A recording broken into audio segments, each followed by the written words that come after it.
Kansas City, McCole Hardman with the catch on the right side. A 3-yard touchdown pass in overtime.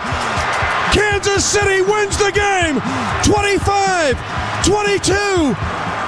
And the Chiefs Kingdom has started its own history. Back-to-back Super Bowl champion, and it is the Kansas City Chiefs, champions of Super Bowl. Welcome to M&M Sports Podcast number 45. Tonight, we're going to talk a little Royals, a little All-Star game as far as Royals representatives, touch a little on the Home Run Derby last night, get into some NFL power rankings as well, and Brian's got a little segment on Scott Frost and a little college football in general, Brian. Yeah, absolutely.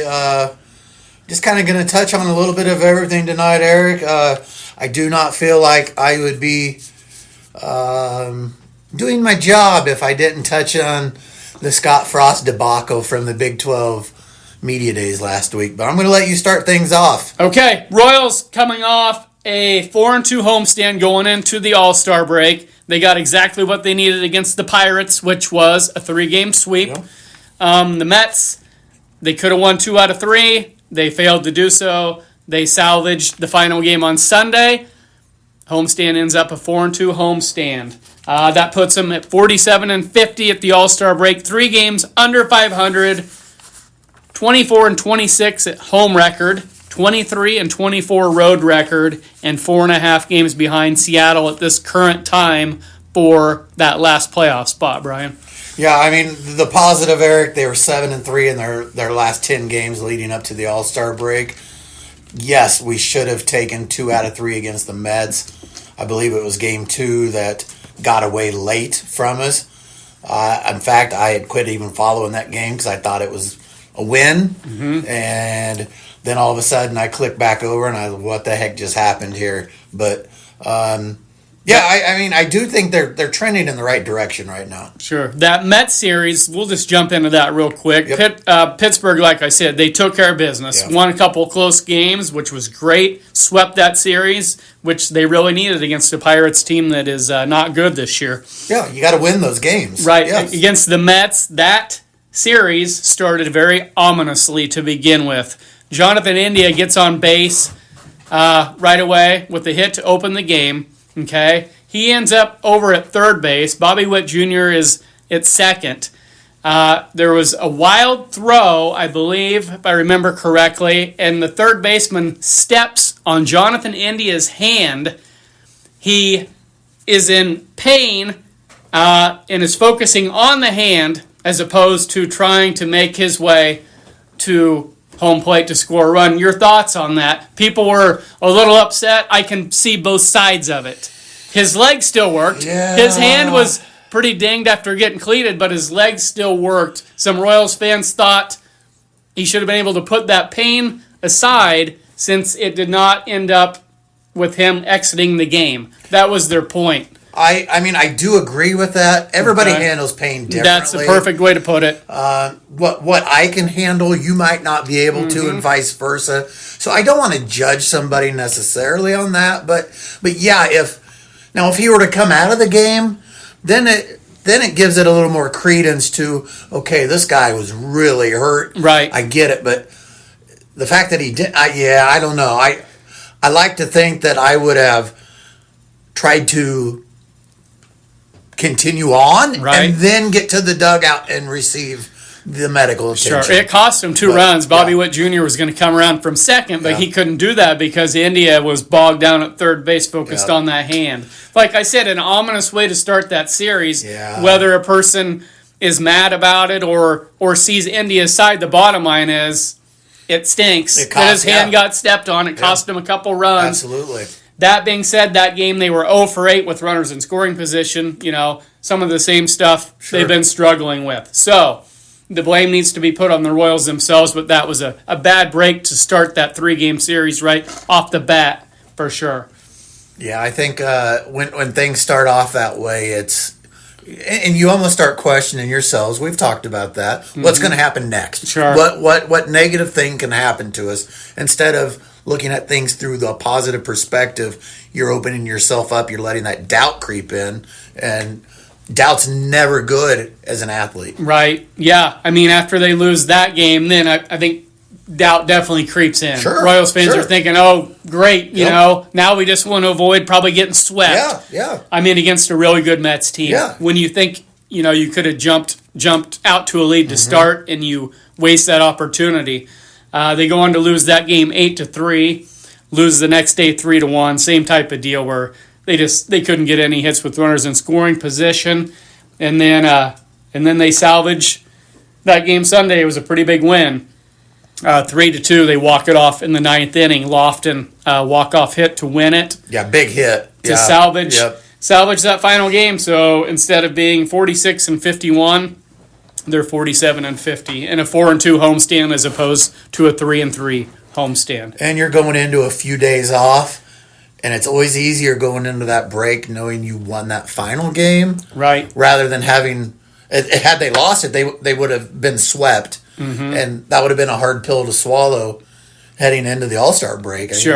that's not something you want on your shoulders. Exactly. In that Saturday game, I should mention that Michael Lorenzen got scratched with an oblique injury, so they had to go bullpen by committee, and they did a great job holding the Mets to 3 runs. But the point is, oblique injuries, sometimes those take a little time to heal. So you combine that with the Cole Reagan shoulder injury, that's 2 guys out of your rotation currently. So once again, it's a wait and see type of deal. Will the Royals get off to a good start to start the second half? Yet to be determined. But one might think that it would persuade them even more to think about being sellers if Sure. they don't get off to a fast start in the second half. Yeah, you're right. If they're not hot right out of the gate, I think they have about a week. Yep. They're going to make their mind up. They're going to probably give them 7 to 10 days, and then they're either going to become sellers or they're going to start looking where they can buy somebody, probably on the cheap, Right. but somebody who can help them. Yeah, in those first 6 games, 3 at Miami and 3 at Chicago against the Cubs team that's really good this year. So that's what will follow the All-Star break. And speaking of All-Stars, the Royals end up with 4 representatives, which is really nice to see. Somebody was listening to us last week, Eric. Exactly. I don't think we're the only ones, but yeah. Bobby Witt Jr. goes into the All-Star game with a .294 average, a league-leading 32 doubles, 14 home runs, 25 stolen bases. Pretty good credentials for a guy that's not even starting at shortstop. Yeah, I mean that's a shame, but at the same time, his production in the last month has really it's coming around. Yep. So we've said it all along. He'll hit his stride, and he's doing that right now. Exactly. Second All-Star appearance for him, of course, last year. He played in the All-Star game and also competed in the Home Run Derby where he just came up short Yes, he of did. winning that. So Yep. First All-Star game was a good experience for him. Hopefully this will be as well. Miguel Garcia gets voted in. First All-Star game for him and much well-deserved. Absolutely. 297 average. Numbers across the board are really solid. Great to see him end up getting in. 104 hits, 25 doubles. I mean, then you throw on top of that, the kid's got 18 stolen bases. Right. He deserved to be there. Yep, no question about it. First for him, like I said, and also the first for one Chris Bubich. Yeah. He gets in to his first All-Star game with a 2.48 ERA. I mean, very, very impressive. I think at one time, it's right about 7th or 8th, I believe, is where he was as far as best ERAs. He deserves to be there, too. Yep. Absolutely. So it'll be a great experience for him making his first appearance. And Carlos Estevez ends up getting in as well. This will be his second All-Star appearance. He made one with the Angels in 2023. 2.36 ERA with 25 saves. I mean, he's right up there in saves, and that ERA is very impressive. So, yes, I'd say all 4 of these guys well-deserved. Eric, that kind of leads me in here. His 25 saves. The club record was set in 13 by one Greg Holland with 47. He's probably slightly off that pace right now, but it's within reach. It's probably not likely. The Royals are going to have a heck of a second half to get him there. Right. But it's possible. And he has to be a Royal for that to happen, too. That's true, too. Something to keep an eye on. I love that point. His value would be very high right now. Yes, it would. They control him through next season. We'll wait and see on a lot of these guys like we've talked about. But yeah, even if he stays with the Royals, that seems like that'd be one heck of a second half. Going to have a good second half. But not out of reach either. A few other records, just real quick, Eric. Royals team records. Bobby Witt Jr. is at 32 doubles. The team record was set by Hal McRae back in 1977 at 54. Yeah. So that one could be that can be reached. Well within reach. Yeah. I want to get into a few though that I consider untouchable. Okay. These aren't going to be broken anytime soon, if ever. Is that George Brett guy? That guy he might be in there somewhere. Go for it. First one I want to touch on, the club record for stolen bases. Now this was set at a time where these guys were swiping bases like crazy. Can I guess? I think Willie Wilson. It was Willie Wilson. But I don't know the number. Would it be somewhere in like that 85 range? You're close very to that? close. 83. Okay. In 1979. Okay. I mean, back then, a dude like Willie got on base. It was a guarantee. Sometimes he was going to third. Right. But it was a different game back then. Sure. The batting average. Here's where we're touching on that George Brett guy.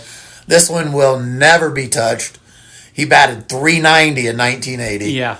This will never. Nobody will even come close to this one. Agreed. Most wins in a season. Do you have any guesses there? Oh, let me think for just a second. You don't even no number, just a name. If you Saberhagen. It is Saberhagen. Okay. 1989, he had 23 wins. Cy Young that year. I don't see that one getting broke anytime soon. Did he win the Cy Young that year? You know what? That's a great question. I'm gonna check. Why don't you look at that? Why move on here? Complete games for a season. This is one I guarantee. There's no chance. George Brett's record will get broke before this one.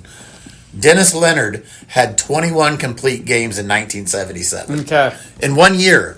Right. 21 complete games. He was a warrior. For his career, Eric, this dude had 103 complete games for the Royals. That's amazing. I mean, nobody has complete games nowadays. That's next level crazy as far as his durability, and yes. You just don't see it. No, I mean, the game's changed in that regard, obviously. Saberhagen won a Cy Young in 1985, the year they won that World Series, of course, and also in 1989. There you go. Yep. There you go. The final one I'm going to mention, Eric, that I don't think is going to get broken anytime soon. Jeff Montgomery, 304 career saves. That's a number that's very high. We've had some great relievers over the years, and no one's really even close to that. And for one thing, that means the guy has to be with said team for so long, and that doesn't happen as frequently anymore, as you know. I don't know. I would have to look. I think Monty played his whole career in Kansas City. He started with the Reds. They acquired him from the Reds, but I mean, he was only with the Reds briefly. Okay. So he played most of his career with the Royals. Okay. Another thing that Monty's not afraid to do or is very good at, signing autographs. One of the nicer guys you'll ever come across as far as signing an autograph for anybody. I personally have had that, where I've seen him walk through the crowd as him and Joel are making their way somewhere. As a player, and even now, my nephew got one when he was in the booth, before they were on TV, but about 5 years ago, he signed one Just for a great guy. Signed one for me as a player many years ago. So one of those dudes that makes fans happy. Oh, that's why he's so beloved in Kansas City because of things like that. Exactly. Whereas some other guys that I won't mention, or they just blow you off. In a perfect world, everybody would sign, but we know that's not reality. Guys have good days, they have bad days. We know how this stuff works. Sometimes all I'm looking for is a tip of a cap. Right. And when guys won't even give you that, then, okay, I don't need, Sure. I'm not going to get into it. I've seen a lot of that over the years, but Monty's not one of those great ambassador for the game. Yes, for the Royals. well said. Let's see, Eric. We've got the All-Star game tonight. Expectations from the Royals players. Do you have some expectations out there? You know, All-Star games, it's kind of hard to gauge how much a player is going to play. Let's just tell it like it is, regardless of what team they play for. I think, a lot of times they'll try to get as many guys as they can in a game. But yeah, it's kind of hard to project. A pitcher's probably less likely to get in sometimes than a fielding position player, because you never know when a coach wants to hang on to a guy in case they need him. I think the only guarantee is seeing Bobby Witt Jr. play, honestly. Yeah. The other three Royals, they might play, but they might not. Yeah. There is no guarantee. No, but you're right. Yeah, we'll see. I'm not going to try to predict. I'd like to see Bobby get at least in a bat or two would be great, and hopefully do something with his opportunity, we'll say. I do have one question for you before we move on, and I just became aware of this today, that the commissioner named rookie Jacob Misiorowski to the All-Star squad. He pitches for the Milwaukee Brewers. Mm-hmm. The kid's 4-1 with a 2.81 ERA, but he's only pitched 5 games, 25 and 2/3 innings. That had some people up in arms. Upset that he was selected, and I understand that argument. I think they're going for the wow factor here for the fans. They're taking that route instead of maybe giving it to. I just don't think 25 innings as a starting pitcher is enough to qualify to get you to an All-Star game. I would probably tend to agree with that. In the future, I think he'll be a staple there if he's able to come close to replicating this. But I just kind of wanted to get your feel on that. Yeah, I understand the frustration for sure. You have somebody like a Seth Lugo, who's sitting at home, and that kid's thrown over 100 innings with a 2.67 ERA. I know it's hard to compare apples and oranges, American League, National League, but I just want to throw that out there. I understand the frustration. I guess I'd rather pick my battles during the actual season when the games matter more with controversy that might come up. But I understand this as well because, yes, if he's in it, that means that somebody's being left out. And that's my only issue. Right. It's not that he's in it. It's maybe somebody was left out. Yeah. So that's okay. That's the All-Star game is meant to be fun. Let's hope they put on a good show tonight. I agree. All right, we're going to touch on the Home Run Derby real quick just because it's a guy that's on quite a pace this year. Brian, Cal Raleigh, catcher for the Seattle Mariners, 28 years old. He became the first switch hitter to win the Home Run Derby outright, and he also became the first catcher ever to win the Home Run Derby. That's pretty remarkable. And he's a Seattle Mariner, and there was only one Mariner that's ever won it, and that was Ken Griffey Jr., who won it 3 times, 1994, 1998, and 1999. So it had been a while since a Mariner had won it. Maybe the sweetest left-handed swing in the modern era of baseball. You're not kidding. You're not kidding. Cal Raleigh, he's progressed each year in the home run department. 2021, just a cup of coffee at the major league level. He had 2 home runs. Okay. The following season, 27. The next season, 30. Last year, 34. And he currently has 38 home runs as the catcher for the Mariners right now. Wow. His hitting coach happens to be Kevin Seitzer. I'd love to give Seitzer all the credit, but I just read off his home run numbers. He's been progressing each year. I doubt that Seitzer's hurt his cause. I'll say that. Yeah. He's only helped him. Sure. But Cal Raleigh was already on this path before Seitzer took the job this year. That's a remarkable step each season that this kid's made. And, at this point, I just hope he's able to maintain that. Yeah. It's exciting to see I mean, yeah. Especially coming from a catcher. The bad news is he's going to break Salvador Perez's record. Yeah. 48 home runs, Sal, most ever for a catcher. That baby's going to get demolished by the big dumper.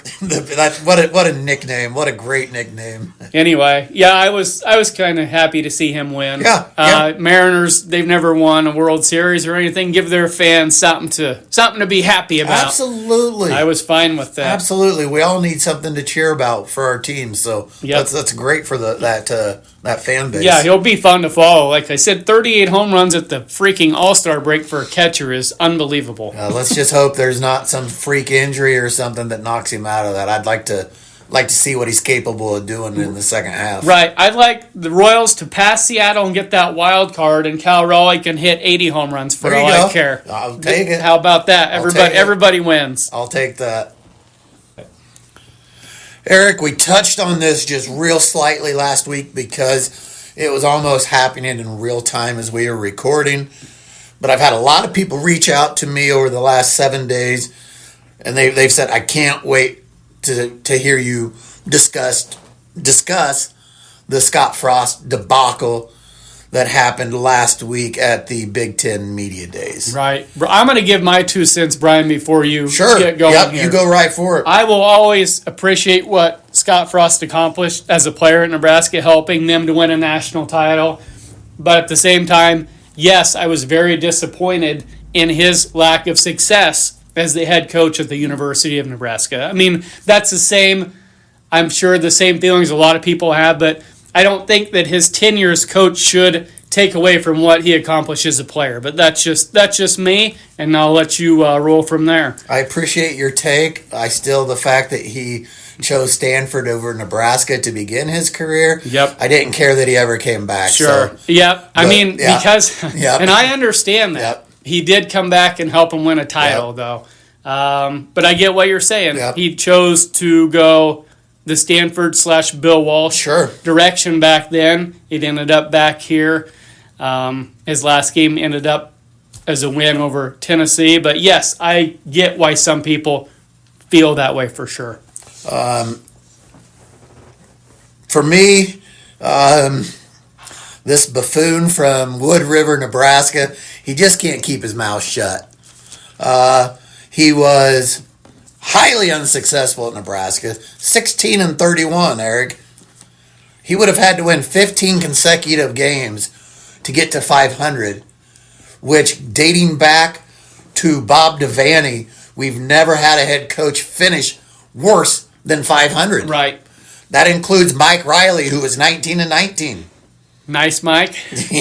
Bo Pelini, 67-27. Everybody's darling, Bo Pelini. Yep. Callahan was the next closest at 27-22. But then you get into Frank Solich, Tom Osborne, Bob Devaney. I mean, these guys had massive numbers. And then here's Scott Frost, who's 16-31. And he's asked at this press conference last week, what did you learn from your time at Nebraska? This was a great opportunity for him to say, hey, you know what? I learned I can't surround myself with old cronies, maybe. Right. Or I learned that I need to work the recruiting trail harder. Or I learned that there's more to game day preparation than just showing up the day of a game. Sure. Instead, this guy chose to say that what he learned was, quote, don't take the wrong job. That he went on to say that he was essentially pulled to Nebraska. He didn't want this job. He signed I believe it was a 7-year, $35 million contract, but he didn't want this job. Because it didn't work out? Exactly, right? I mean, he said that he would never leave UCF unless it was somewhere he could win a national championship. Sure. Well, I'm not saying he can't succeed, Eric, at UCF. Right. He will never win a national title there. I will go on record. He will never win a national title. I agree with you, but just to be fair, I think it would be hard for most any coach to go there and win a national title. Because you're recruiting against so many other Florida schools for one thing. But to say that he would only leave that school to go win a national championship, Sure. and then basically say Nebraska wasn't that place, and then to go back to where you were before. Well, you're not going back to UCF to win a national championship. I hear what you're saying there. Why are you going back? Right. It's because it's comfortable, right? Yeah. You can hide there. You kind of touched on this with everything that goes on in Florida, but I just want to break this down. This is why he can hide there. There's 3 NFL teams in the state of Florida that take attention away from UCF.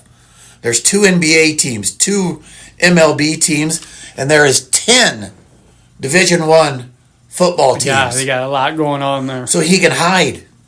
Right. He couldn't handle that pressure in Lincoln because that was all there is here. Yep. That's the game. It is. And you can't go out without being spotted. You can't. Here, he can do whatever he wants. Nobody knows him. I agree with all that. Yeah. So it's a pressure packed job. So there's less pressure on him there, which should allow him to succeed better, because if anything, his time at Nebraska showed he can't handle the pressure. Right. He gets rattled pretty easily, and his arrogance. We've all known this arrogance. He's had this arrogance since he was in high school. It prevents him from taking ownership of the problems he did have when he was here. So his refusal to accept that responsibility, it sets him back. And it's not just people in Nebraska that have noticed this. People across the country saw these quotes last week and just thought, whether it's I've seen the podcast with former teammates of his,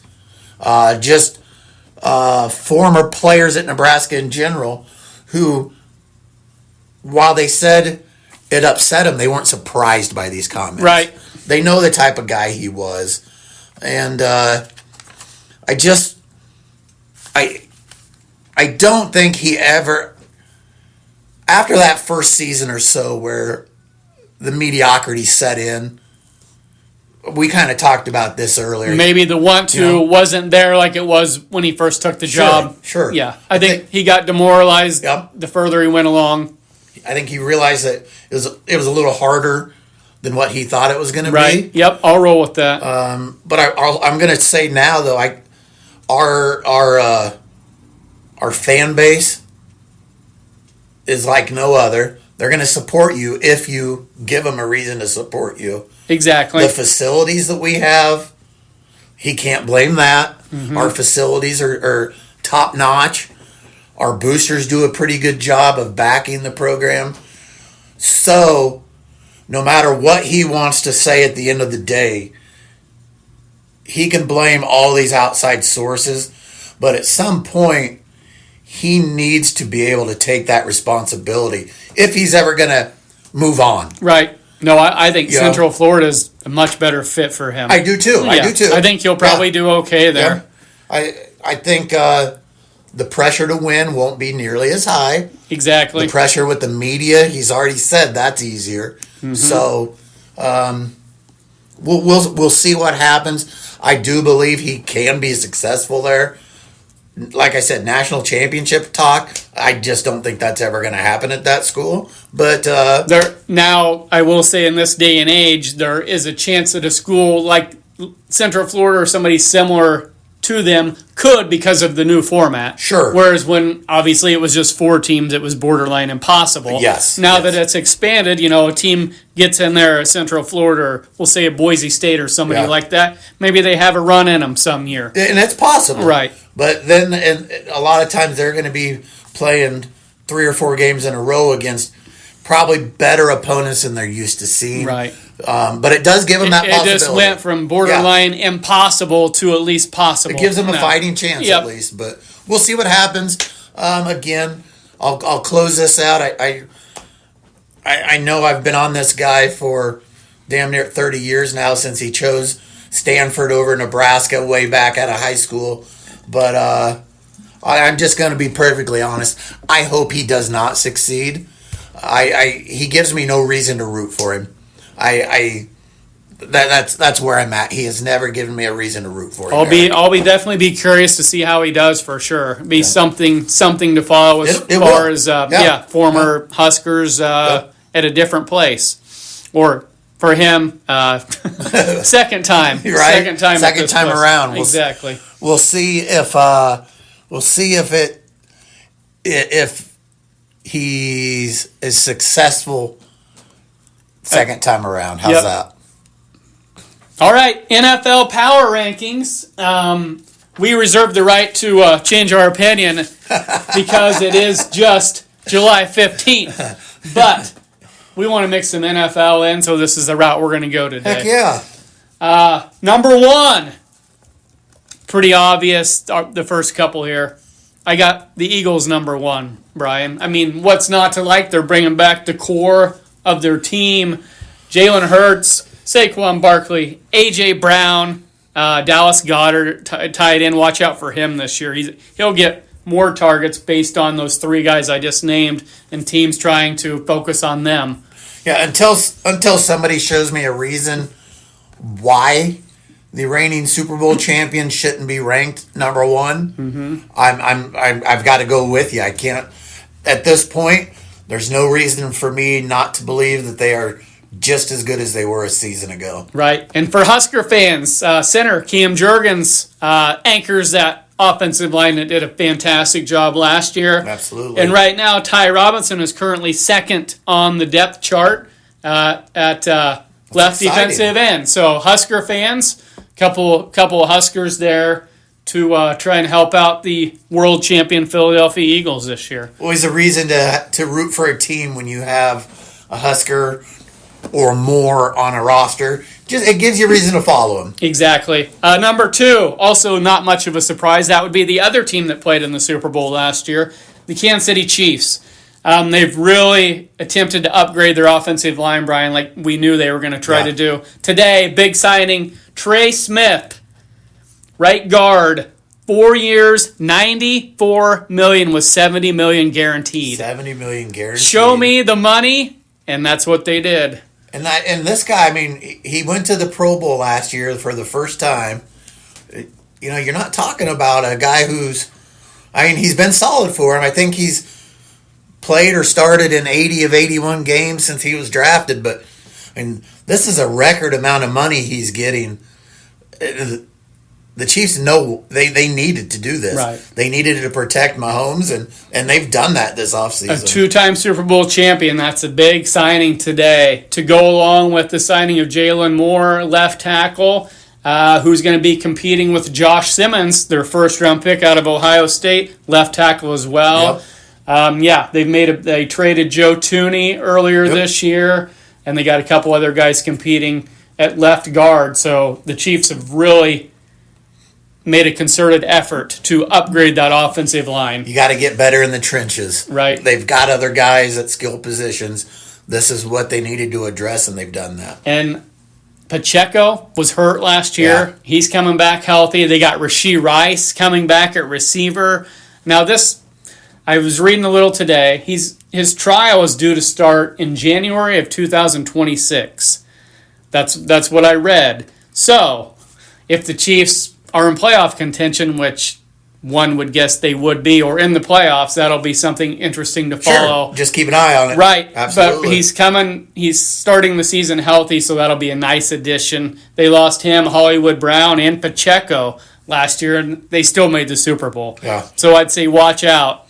They're healthy, upgraded that offensive line. They're going to be tough again. As long as Patrick Mahomes stays healthy, they're always in the race. They're Right. always in that discussion. Number 3, I've got my first NFC team, the Detroit Lions. Okay. I mean, I thought about putting another AFC team Yeah. or two ahead of them, but Yeah. I thought, no, the AFC's loaded. So Detroit at third to me makes sense as far as putting that NFC team at third after what I view as the top two, the top NFC team and AFC team in the Chiefs. I think Detroit is going to be right in the mix again this year, Eric. Mm-hmm.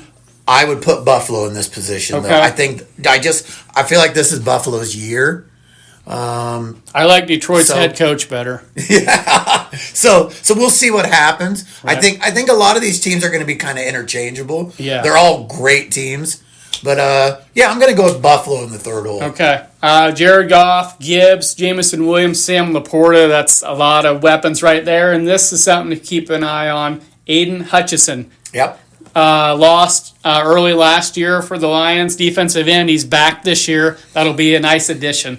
That's almost like acquiring a guy in a trade, basically, Sure. with a healthy Aiden Hutchinson coming back. That dude's got a motor. Yep. And the Bills, you just spoke of them. I have them number 4. Okay. Loaded and ready to go. Josh Allen is just a freak. James Cook at running back's really taken a step forward here the last year or two.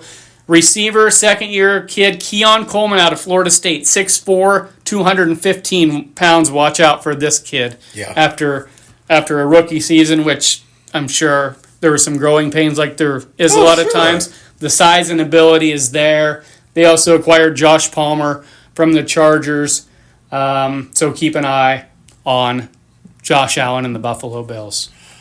I'm going to go with another AFC team for my 4-hole. I'm going with the Ravens. Okay. I think they are just right there. Right. I think it's, them, the Bills, and the Chiefs. I think any of those 3 teams have the potential to be in the Super Bowl. Sure. So we'll see.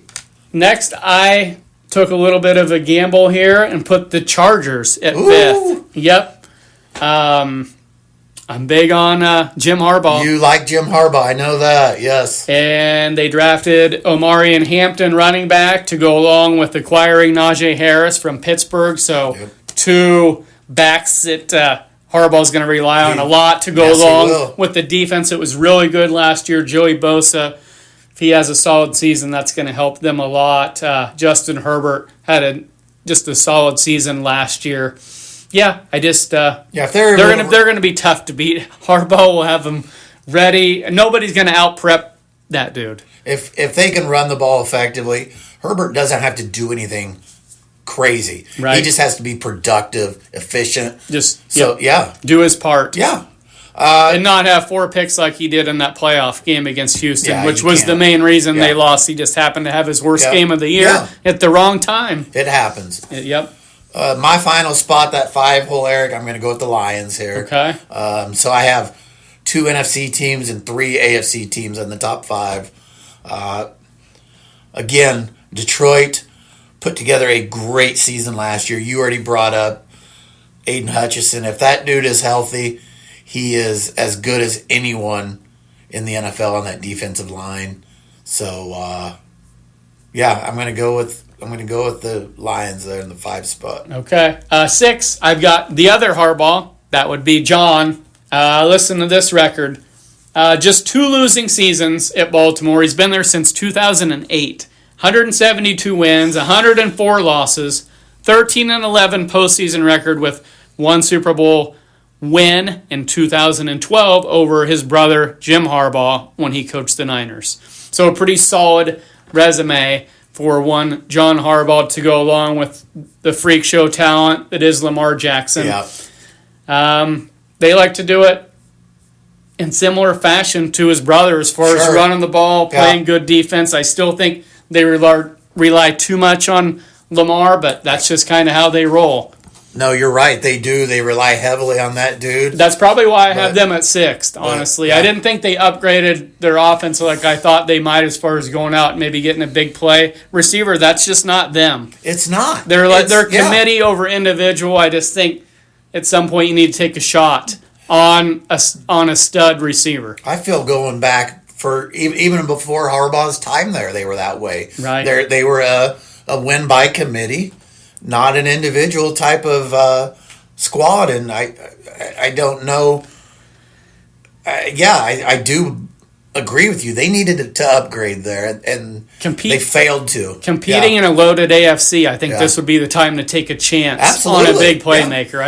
I think that's what may keep them from going ways in the playoffs. With the quarterback they have, his time is limited. Right. Especially with the way he runs the ball.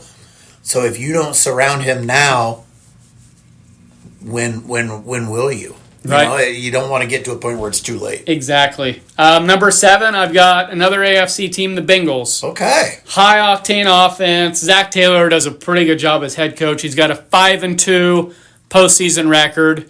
One Super Bowl appearance where they lost to the Rams.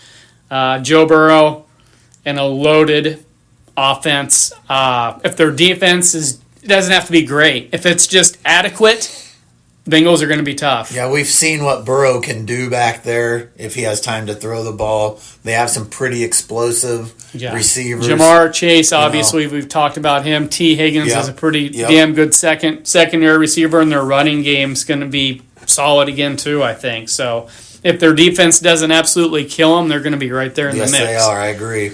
Number 8, I've got the Green Bay Packers.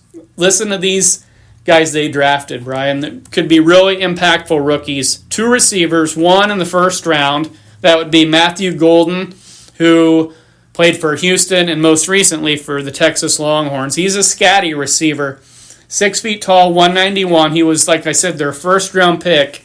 And then their third-round pick, they went out and got Savion Williams out of TCU, 6'4", 222 pounds. So 2 wide receiver additions to go with Romeo Doubs, who was already there at receiver.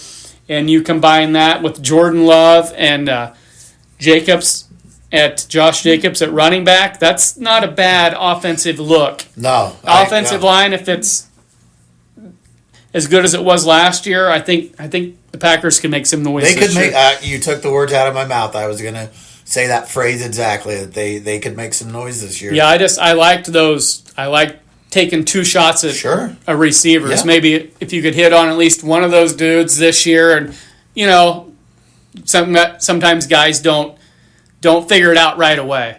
In the long term, I think both could be good picks, but we'll see if at least one of them, maybe both, can be productive for them. You have to assume one of the 2 will be. Right. I like the size of that kid from TCU, I can tell you that. Yes. Anyway, Green Bay at 8, and then, I have Washington at 9. I was wondering when they The would reason's sneak in. pretty much Jaden Daniels and the upside that he brings to the table. Yeah, I mean, He makes everybody better in that offense.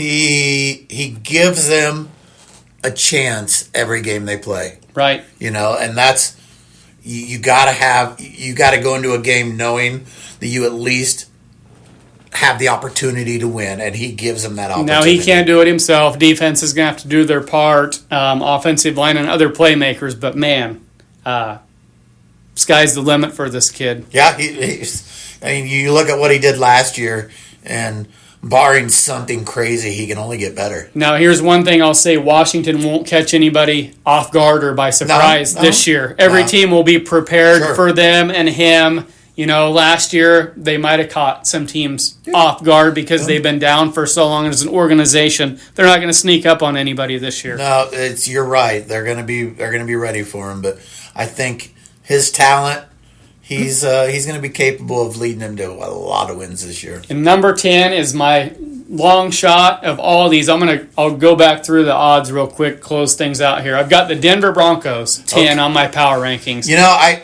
I wanted to put them somewhere. I didn't know where, but right. I'm not opposed to them landing in this 10 spot. Based on a coach that's won a Super Bowl with the Saints and Sean Payton, Bo Nix, and the upside that is there. They acquired J.K. Dobbins, running back, and went out and drafted R.J. Harvey, running back from Central Florida. I think the combination of those 2 dudes to go along with Bo Nix, Cortland Sutton, big receiver, Pat Bryant out of Illinois, receiver they drafted, Marvin Mims, another receiver, and veteran tight end Evan Ingram that they brought in.